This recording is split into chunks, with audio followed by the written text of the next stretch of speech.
বিসমিল্লাহির রহমানির রহিম।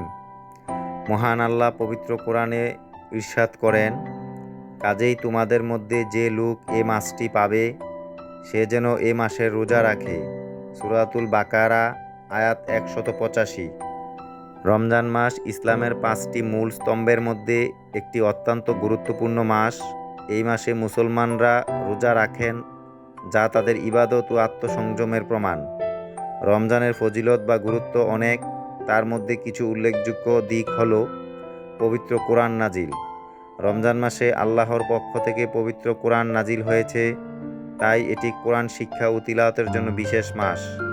রোজার উপকারিতা: রোজা শুধু খাবার ও পানীয় থেকে বিরত থাকা নয়, বরং সব ধরনের পাপাচার ও খারাপ কাজ থেকে বিরত থাকার জন্যও। এর মাধ্যমে মানুষের আত্মসংযম ও আত্মশুদ্ধি সাধিত হয়। লাইলাতুল কদর: রমজান মাসের একটি বিশেষ রাত্রি লাইলাতুল কদর, যা হাজার মাসের চেয়েও শ্রেষ্ঠ। এই রাতে আল্লাহর রহমত, মাগফিরাত ও মুক্তির বিশেষ সুযোগ রয়েছে। মুসলমানদের জন্য বকশিশ ও মাফ: রমজান মাসে আল্লাহ তার বান্দাদের জন্য বিশেষভাবে মাফ করার সুযোগ প্রদান করেন এবং যারা সৎভাবে রোজা পালন করে তাদের দোয়া কবুল হয়।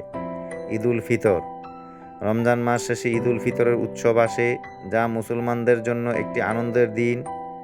এই দিনটি ত্যাগ ও আত্মসংযমের ফলস্বরূপ পুরস্কৃত হওয়ার দিন।